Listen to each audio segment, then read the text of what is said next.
Assalamualaikum warahmatullahi wabarakatuh. Kami dari kelompok 2 akan menyampaikan materi tentang topik dalam diri komunikasi. Sebelum menuju ke materi, perkenalkan dari anggota kami, yaitu yang pertama, nama saya adalah Nathanael Alvena Diputra dengan NBI 14623000009. Dengan saya atas nama Agil Dwi Anggara dengan NBI 14623000050. Saya Nalendra Putra dengan NBI Putra Wicaksana dengan NBI 14623000034. Saya dengan Muhammad Fadli dengan NBI 14623000052. Saya dengan Luki Darmawan dengan NBI 14623.060. Oke, apa itu konsep diri? Dalam bahasa Inggris diartikan self concept. Jadi, pengertian konsep diri itu apa? Konsep diri adalah cara kita memandang, berpikir, dan menilai diri kita sendiri. Bisa dibilang, ini adalah gambaran tentang siapa kita, baik itu yang kita lihat di cermin atau apa yang orang lain pikirkan tentang kita.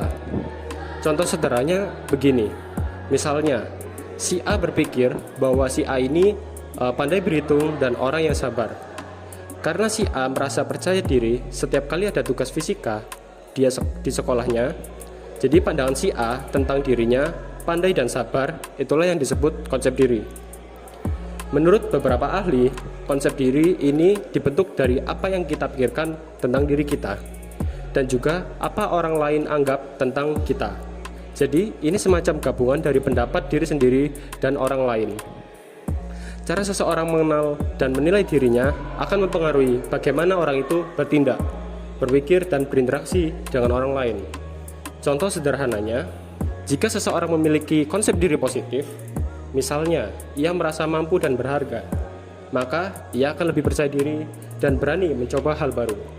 Sebaliknya, jika konsep dirinya negatif, misalnya merasa tidak berguna atau tidak bisa, maka ia cenderung mudah menyerah dan takut gagal.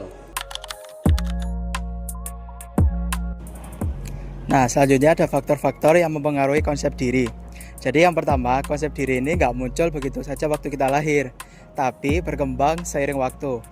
Dari kecil, kita mulai kenal siapa diri kita, dan itu semua lewat pengalaman dan interaksi kita sama orang-orang sekitar, terutama orang yang kita anggap penting. Lalu yang kedua ada persepsi diri. Jadi persepsi diri itu adalah cara kita menilai berdasarkan pengalaman yang kita alami. Kalau konsep kita positif, maka lebih percaya diri dan gampang berinteraksi dengan orang lain. Begitupun dengan sebaliknya, jika kita negatif atau persepsi kita negatif, maka kita jadi sering meragukan diri kita dan kesulitan untuk berhubungan sama orang lain. Nah, sekarang adalah pembagian konsep diri. Konsep diri itu dibagi menjadi beberapa aspek. Ada 5 sih, gambaran diri, ideal diri, harga diri, peran, dan identitas. Gambaran diri itu gimana kita melihat tubuh kita, sedangkan ideal diri itu adalah gambaran diri yang kita impikan. Harga diri itu penilaian kita tentang seberapa berharga kita. Peran itu bagaimana kita berperilaku di posisi sosial kita. Dan identitas itu adalah kesadaran kita tentang siapa kita sebenarnya.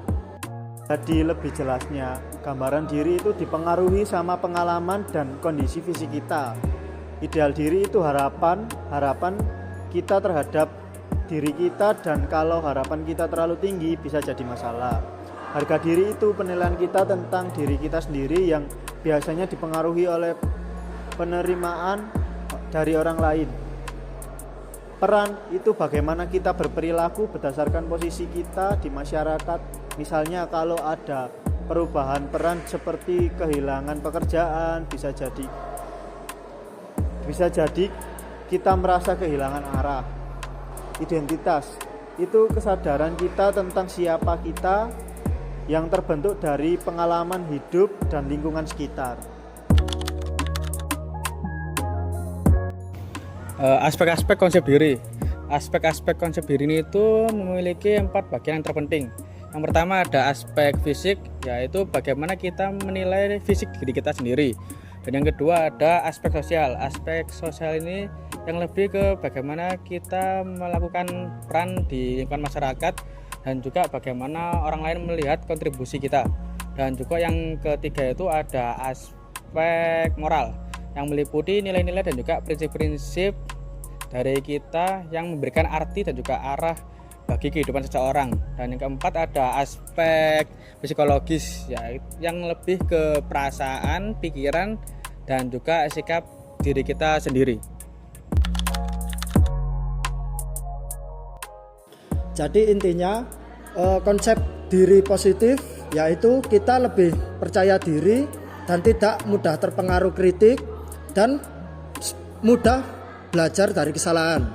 Konsep diri negatif, kita cenderung tidak percaya diri dan mudah terpengaruh kritik dan juga susah untuk belajar dari kesalahan. Nah, untuk konsep diri itu dibentuk dari beberapa sumber. Di antaranya yang pertama yaitu ada citra diri. Citra diri ini adalah bagaimana kita melihat diri kita berdasarkan apa yang orang lain katakan tentang kita. Yang kedua yaitu perbandingan sosial. Kita sering membandingkan diri kita dengan orang lain. Yang ketiga ada pembelajaran budaya. Pembelajaran budaya ini adalah nilai dan norma dari keluarga dan budaya kita di sekitar. Evaluasi diri. Evaluasi diri ini adalah bagaimana kita menilai diri kita sendiri setelah melakukan sesuatu. Itulah tadi materi yang kami sampaikan tentang topik dalam diri komunikasi. Bila ada salah kata dari anggota kelompok kami mohon maaf. Kami ucapkan wassalamualaikum warahmatullahi wabarakatuh.